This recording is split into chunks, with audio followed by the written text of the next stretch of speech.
കൃഷ്ണ ഗുരുവായൂരപ്പ ശരണം.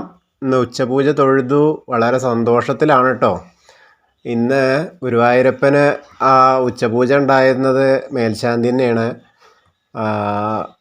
അത് കളഭാലങ്കാരം ഉണ്ടായത് പൊട്ടക്കുഴി ആരോധിക്കനാണ്. ഇന്നലെ അദ്ദേഹം തന്നെ ഇരുന്നു. വളരെ കേമായിട്ട് അങ്ങനെ ഉണ്ണിക്കണ്ണനെ ചാർത്തിയിട്ടുണ്ട്. ഇന്നിപ്പോൾ അങ്ങനെ നോക്കുമ്പോൾ എന്താ രസം, ഇന്നിപ്പോൾ ഉണ്ണിക്കണ്ണൻ നല്ലല്ലോ, നാരായണ രൂപമാണ്. ചതുർബാഹുവായ നാരായണ രൂപമാണല്ലോ ഇപ്പം ഇന്ന്. കളഭം കൊണ്ട് തന്നെ മഞ്ഞപ്പട്ടൊക്കെ എടുത്ത് ചാർത്തിയിട്ടുണ്ട്. കളഭം കൊണ്ടാണ് മഞ്ഞപ്പട്ട് ഞെറിഞ്ഞെടുത്ത മാതിരി കളഭാണെന്ന് തോന്നുന്നു. കളഭാണ്. ചതുർബാഹുവായിട്ടുള്ള 4 കൈയോട് കൂടിയിട്ടുള്ള വിഗ്രഹത്തിൻ്റെ യഥാർത്ഥ വിഗ്രഹത്തിൻ്റെ അതേപോലെ തന്നെയാണ് ഇന്ന് നാരായണനെ ചാർത്തിയിട്ടുള്ളത്. ഗുരുവായൂരപ്പനെ ശംഖ് ചക്രമൊക്കെ അത് സ്വർണ്ണമാണ്. പിന്നെ താമരയും സ്വർണ്ണമാണ്. വളരെ അത് നന്നായിട്ടുണ്ട് കേട്ടോ. പിന്നെ ഉള്ളത് ഗദ ഇതുകൊണ്ടാണ്, കളഭം കൊണ്ടാണ്. നന്നായിട്ട് അതിങ്ങനെ അലങ്കരിച്ചിട്ടുണ്ട്. ഒരു തിളക്കം തന്നെയാണ്. ആകെ ഒന്ന് ഇപ്പോൾ ശരിക്കും പറഞ്ഞാലേ നല്ല തിളക്കാണ്. ശ്രീകോവിലിങ്ങനെ നെയ്വിളക്കിൻ്റെ പ്രഭ അങ്ങനെ നിൽക്കുകയാണ്. അതിലിങ്ങനെ 4 തൃക്കൈകളോടുള്ള നാരായണ രൂപം അതിവിശേഷമായിട്ടുള്ള ദർശനമാണ് നമ്മളോട് അവർ കാണിച്ചു തരുന്നത്.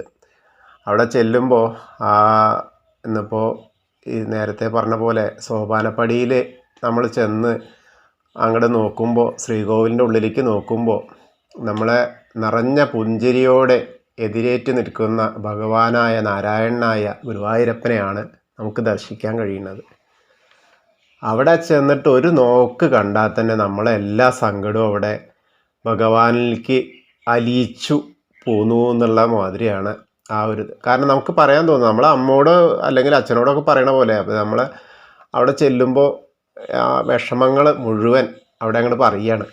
പറയേണ്ട ആവശ്യമില്ല എന്നർത്ഥം. എന്നാലും നമ്മളെ മനസ്സിലുള്ളത് ഇല്ലാതെ ഞങ്ങൾക്ക് ജീവിക്കാൻ കഴിയണേ, അല്ലെങ്കിൽ പ്രശ്നങ്ങൾ തീർത്ത് തരണേ എന്നൊക്കെ നമ്മൾ പറയില്ലേ, നമ്മൾ വിചാരിക്കാറില്ലേ? അതുപോലെ അങ്ങോട്ട് വിചാരിക്കുക. പിന്നെ ശ്രവിക്കുന്ന ആളുകളൊക്കെ ഇപ്പോൾ ഗുരുവായൂരാണ്, ഗുരുവായൂർ ഉണ്ണിക്കണ്ണൻ്റെ മുന്നിലാണ്, ഗുരുവായൂരപ്പൻ്റെ മുന്നിലാണ് നിൽക്കുന്നത് എന്ന് അങ്ങോട്ട് മനസ്സിൽ അങ്ങോട്ട് വിചാരിക്കുക. അങ്ങനെ മനസ്സിൽ വിചാരിച്ചിട്ട് ഗുരുവായൂരപ്പ രൂപം 4 തൃക്കൈകളോട് കൂടിയ ശംഖ് ചക്ര ഗദാപത്മത്തോടു കൂടിയ നാരായണനെ നമ്മൾ മനസ്സാ സ്മരിക്കുക.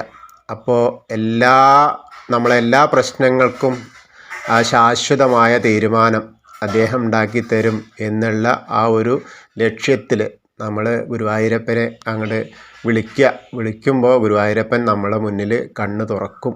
ഉറപ്പാണ്, തീർച്ചയാണത്. അപ്പോൾ എല്ലാവർക്കും ഇന്നത്തെ ഉച്ചപൂജാലങ്കാരം കാണാനും എന്നിലൂടെ കാണാൻ കഴിയട്ടെ എന്ന് പ്രാർത്ഥിക്കുന്നു. ഗുരുവായൂരപ്പൻ്റെ പ്രാർത്ഥന, ഗുരുവായൂരപ്പൻ്റെ അനുഗ്രഹം നിങ്ങൾക്ക് ഏവർക്കും ലഭിക്കട്ടെ. കൃഷ്ണായ വാസുദേവായ ഹരയേ പരമാത്മനെ പ്രണതക്ലേശനാശായ ഗോവിന്ദായ നമോ നമഃ. ഓം ഐം ക്ലീം കൃഷ്ണായ ഗോവിന്ദായ ഗോപീജനവല്ലഭായ പരായ പരം പുരുഷായ പരമാത്മനെ പരകർമ്മമന്ത്ര യന്ത്രതന്ത്ര ഔഷധ അസ്ത്രശസ്ത്രാണി സംഹര മൃത്യോർമോചയ. ഓം നമോ ഭഗവതേ മഹാസുദർശനായ ദീപത്രജ്വാലപരീതായ സർവദിക്ഷോപണകരായ ബ്രഹ്മണേ പരം ജ്യോതിസേ ഹും ഫട്ട് സ്വാഹ. എല്ലാവർക്കും ഗുരുവായൂരപ്പൻ്റെ അനുഗ്രഹം ലഭിക്കട്ടെ. ഇത് നിങ്ങൾക്ക് ഇഷ്ടമായി എങ്കിൽ ഒന്ന് ഷെയർ ചെയ്യുക, ലൈക്ക് ചെയ്യുക, സബ്സ്ക്രൈബ് ചെയ്യുക, മറ്റുള്ളവരിലേക്ക് എത്തിക്കാൻ ശ്രമിക്കുക. ഹരേ കൃഷ്ണ.